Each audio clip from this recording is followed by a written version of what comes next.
Welcome to GGG Insights, a production of the East Hampton Group for Good Government, of which I'm a member. Today's show and the shows that follow will focus on the airport and the operations of the airport and the efforts by the town to control airport noise. We have two guests today, both of whom are members of the Airport Management Advisory Committee, of which I'm the chairman. One is Gene Oshrin. Gene restores and flies vintage aircraft. He's also a member of the executive committee of the East Hampton Pilots Association. Our other guest is Pat Trunzo III, a custom builder here in town who in his prior life was a lawyer and was also a member of the town board. In that latter capacity, he was the airport liaison and led the production of the 1989 Airport Master Plan and the original airport layout plan. Today, what we're going to do is focus primarily on what the airport is, what facilities are there, and how it's being used. Then we'll move on to finances, and obviously at some point, in one of our future series, we will talk about the airport litigation, noise mitigation, and how that might be achievable. But first, let me introduce you to the airport by a person who's flown it many times, and that's Gene Oshrin. Gene, let me set the stage for you a bit here. I've asked you to fly me to East Hampton, and being frugal, you decided we're just going to start from Montauk, so you're not going to spend much money on fuel.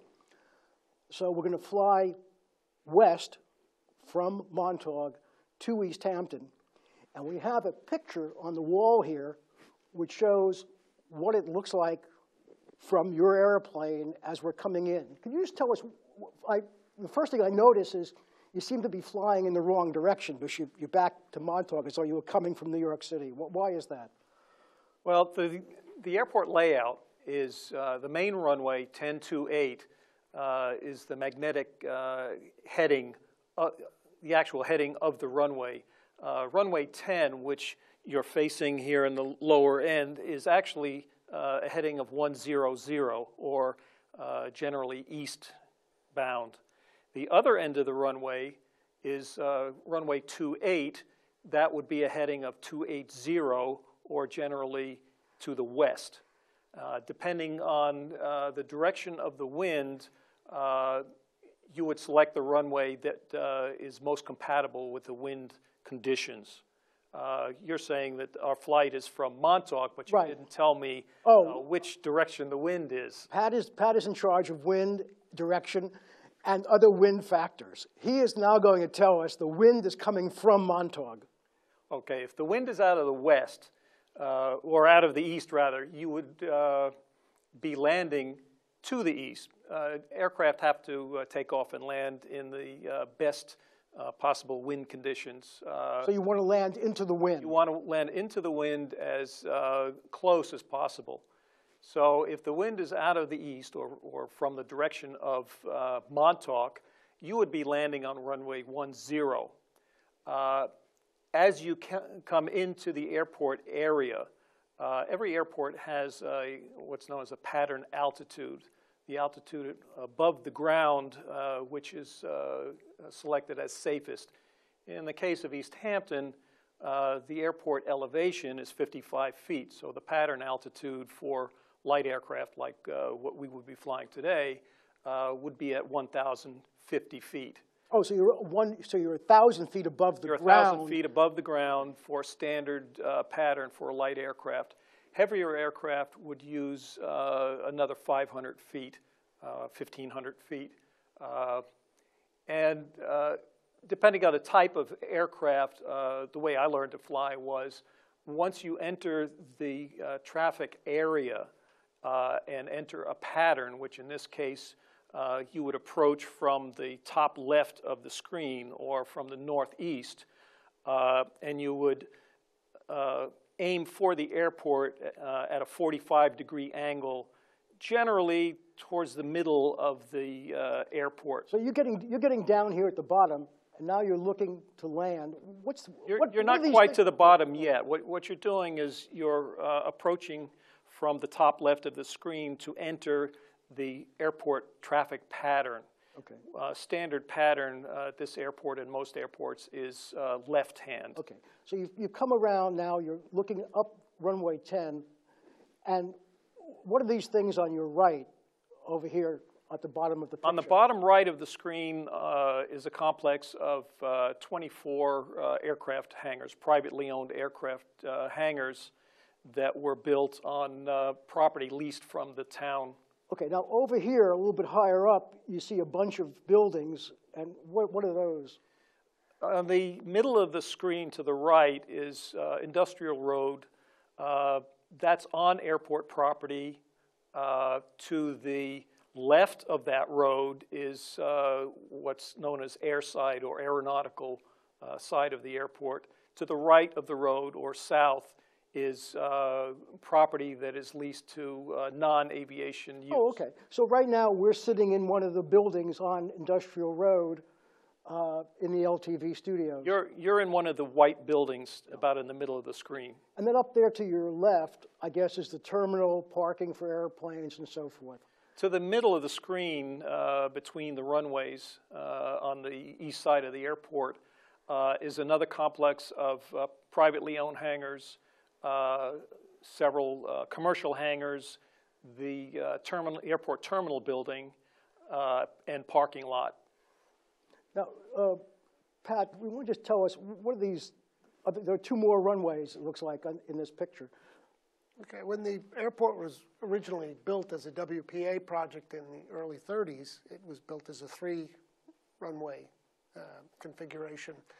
So you've got the main runway, of course, is 10-8. Then you have two, for lack of a better term, crosswind runways, 4-2, which is currently inactive, and 1634, which is the active crosswind runway. Now, Pat, my understanding is that although the airport was laid out to be a 3-runway airport, the thought now is it's going to be only a 2-runway airport. Can you give us a little background about why that is? Okay, well, modern configurations are basically 2-runway, a main runway and crosswind runway. Mm-hmm. And even even if you were getting federal funding for the maintenance or construction of your airport, even the FAA will only pay for 2 runways. Oh, okay. They won't pay for a 3-runway configuration. Yeah. For those people who don't understand what that means in dollars, each of those runways to build is probably somewhere in the area of $4 to $5 million for these secondary runways with drainage and everything else. Right, all included. These are expensive things to build and also to maintain. And one of the problems we've had with the East Hampton Airport is that over the years, a lot of facilities at the airport have been allowed to deteriorate. Gene knows only too well some of the problems we've had, and Pat does too, for that matter. We've had holes in the deer fence. We've had decline in the quality of the runway pavements. We've had lights that don't work, a lot of safety issues that hopefully now are being addressed.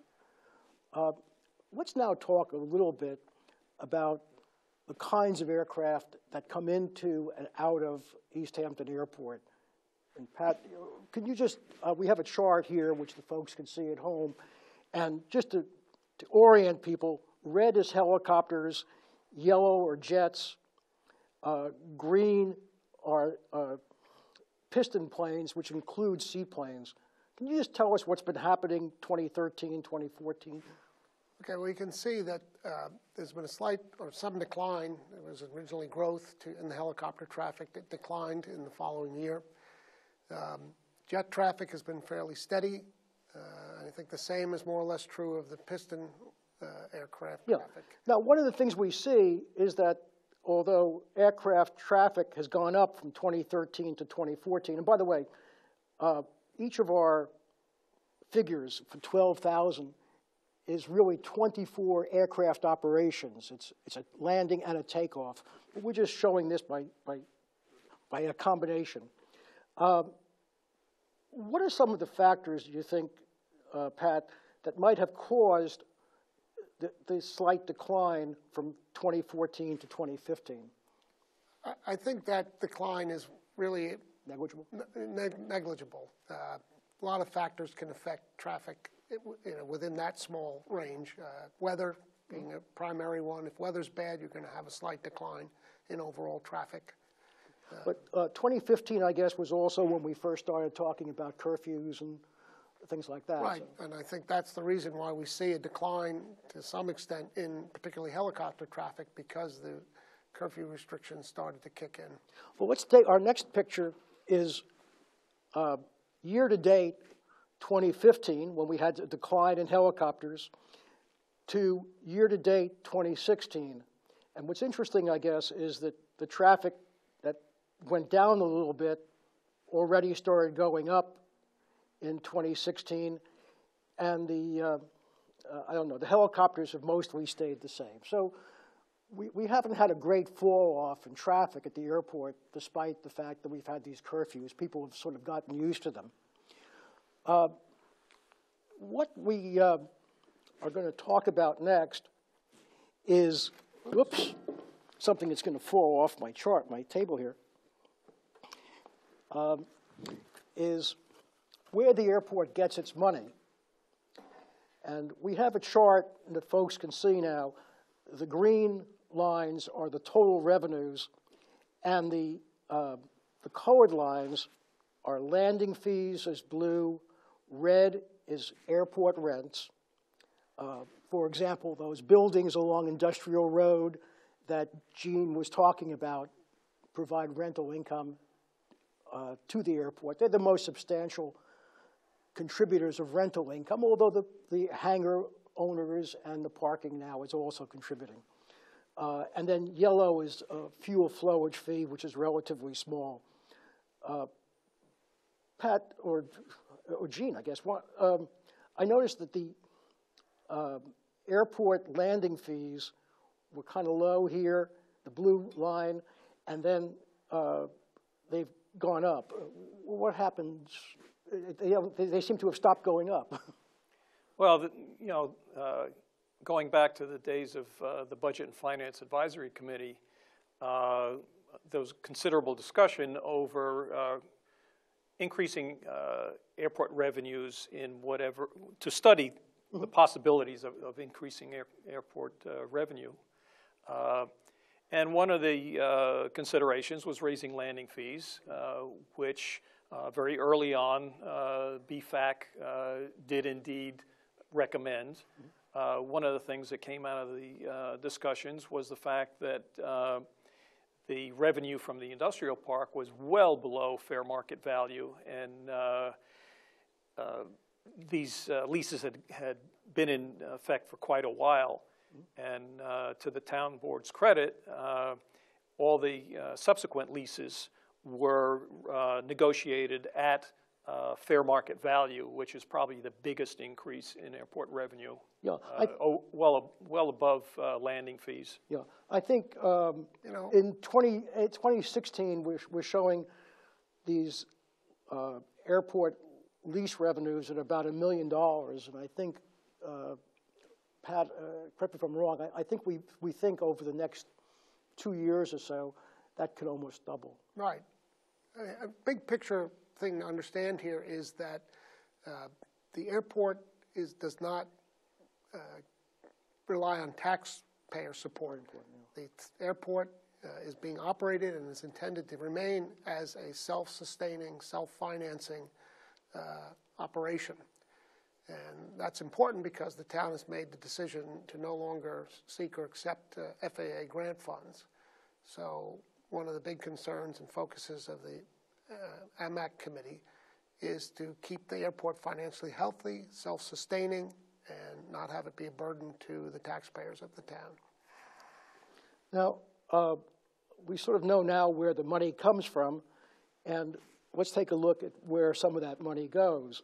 Our first chart is 2014 airport expenses, and I guess we see a couple of things that you'd expect. The blue area is salaries and the yellow area is a new one called Tower. Gene, you want to just explain to us what this tower is and how it operates? Well, the tower. By the way, it wasn't on your picture that you had when you flew in. Right. Because that was an old picture. Right. The possibility or the discussion over the tower has been going on for quite a few years, and under the Wilkinson administration, it was addressed quite aggressively as to what the benefits were and what the costs were. And the aviation community was divided over whether it was for the benefit of the aviation community or to simply appear that the noise issue was being addressed, because there was a lot of confusion over whether the tower was for noise or for safety. The aviation community felt that it was needed for safety, considering the number of operations and the disparity in the types of aircraft using the airport, that the safety aspect could be greatly improved, with possibly the benefit of some noise mitigation added in the mix. I think the noise mitigation was clearly a secondary selling point.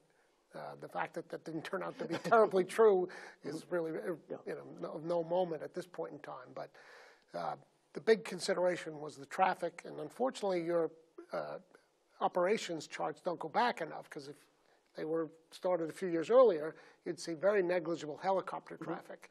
When that started to grow dramatically, then the traffic mix here got very complicated, at times crazy busy. And the then airport manager, who's now acting airport manager again, witnessed one near collision and became convinced that because, particularly with the helicopter traffic, which doesn't follow a pattern, it's not like the fixed wing that follow these very nice patterns so everybody can know where to expect everybody else, the helicopters can kind of come in helter-skelter.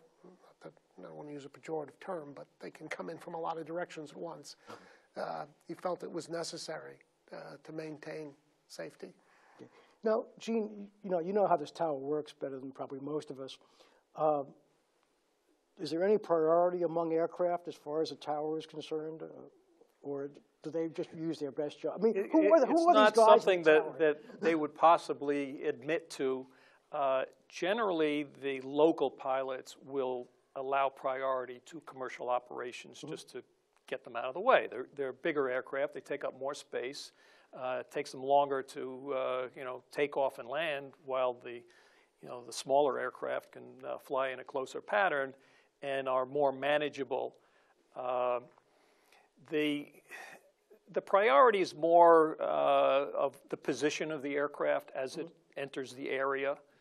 There's a 5-mile, well, actually a 3-mile airport traffic area that is under the control of the tower, and they can generally direct aircraft into an area to keep separation of the different types of aircraft that have different size and different speeds. Okay.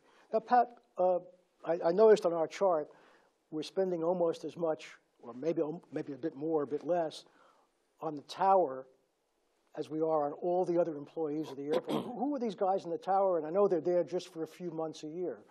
Well, it's a contract firm that mans the tower, but they have to be FAA-approved controllers. So these are not town employees? No, these are not, right. And, they're brought in seasonally. It's the tower's in operation from early spring to late fall. Yeah, so it's a seasonal operation, and it is expensive. Yeah, so these guys are trained controllers from other airports. These are trained air traffic controllers. Yes. They're trained, experienced, either FAA or military. Right. The tower is considered a non-federal control tower. In other words, the FAA does not control the tower. The tower is under the operation of a contract company, Robinson, who hires and trains their personnel for this particular area, because this area has very unique requirements. So it takes one of their controllers a while to get comfortable with the area. They have to know the various geographical locations that they're called upon to direct aircraft to and from. Yeah, I know. I was talking to a couple of the control tower guys, and I was very surprised to find that at least a couple that I spoke to didn't plan on coming back. They thought they could do better financially elsewhere, which is going to mean we're going to have to train them again. But interestingly, one of the guys was signing up to go to Afghanistan as a they get a because bonus there that they can make a lot more money. So we think politics are rough in East Hampton, but we know now it's probably nice and quiet in Well, one of the challenges to the controllers is the expense of the area. Mm-hmm. They have to live here for the summer. Right. And pay pretty close to summer rates, mm-hmm. And I don't know what their pay scale is, but it's very difficult for them. The head control, the tower chief, Bruce Miller, he actually stays locally and is very familiar with the area, and his wife does not stay here all the time because of that could be good or bad depending on how your relationship goes. I mean, I've had all kinds of friends in all kinds of positions. Well, it seems to work for him. Okay, well, Arthur, I think that one of the fundamental points here is, from a long perspective, most of its history, East Hampton did not have a tower. Right. This is a relatively recent addition to the operations here, and it's a direct result of the growth in the traffic. Well, you say traffic. If miraculously tomorrow there were no helicopters, I think people have thought we still might have a seasonal tower. I don't know if it would be so necessary. Let me address that. According to FAA criteria, this area does not have enough traffic to warrant a federal control tower. And because it's seasonal, all your traffic is concentrated within a small time frame. Mm-hmm. That's why it's a seasonal tower. There's no reason, to have it. And you certainly can't afford the expense of a year-round tower. Okay. Now, Gene, when the FAA says we don't have enough traffic to require a tower, are they looking at the average traffic over the year? I think ours is concentrated. Most likely they are. Okay. And if you average out the traffic movements, mm-hmm. For 12 months. On a chart, on a graph, it doesn't look like any traffic mm-hmm. at all. But it's concentrated not only during the summer, but certain days of the summer. Right. Okay, I want to go back to my charts for a second. My 2014 chart shows that legal fees are a couple of $100,000. The salaries are a big number. The airport tower, and then this purple idea here of maintenance and repairs looks relatively small. And then I'm going to flip to my next chart. Would you say minuscule? I would say it's, I think everybody on our committee believes it's totally inadequate. So we had unanimity in the committee for that. And by the way, let me just stay there for a second. And I think it's important for our viewers to understand that we have members of our committee who are interested in aviation, members who are interested in noise reduction. But the noise reduction people, in one of their first reports, came up with the idea that there were major safety deficiencies at the airport that had to be taken care of promptly. And a lot of those have been, and others are underway. So I don't think people should look at the Airport Management Advisory Committee as a bunch of warring people, because a lot of the time of the committee is to try to figure out, on a financially sound basis, how to approach a lot of the problems caused by deferred maintenance. But now I'm going to flip to from 2014 to my 2015 chart, and all of a sudden there's this orange monster that's come up, which is close to $1 million a year, and that is obviously legal fees. And happily, I think the airport is making enough money and generating enough revenue to cover that enormous legal fee challenge. But I think we all understand that there should be a better way of operating the airport than spending all of our time, energy, and money on litigation. And again, for the benefit of our viewers, we're going to have another GGG Inside Show later in our series, which is going to focus on litigation, because many people think litigation is just the big lawsuit that we recently had the Second Circuit decide the town, according to the Second Circuit, does not have control over noise unless it goes through the FAA's procedures. But beyond that one lawsuit, we must have a half a dozen or a dozen other lawsuits about fuel flowage fees, about airport landing fees. So we're going to have a whole show devoted to that. Okay, I think there are There were at least three. three administrative proceeding challenges before the FAA, and then we have the litigation in federal court, which is two issues. You know, to put some dollars on those, Pat just mentioned 3 administrative proceedings. Our committee does not get involved with trial strategy, litigation strategy, but we do ask about numbers and expenses. And each of those administrative proceedings probably costs the town about $100,000 to $150,000 to bring to its conclusion. So these are not just little nuisance suits, but they're very significant. I want to thank both of you today. I think we just scratched the surface, and I haven't gotten you guys arguing enough, but that will come in our subsequent shows.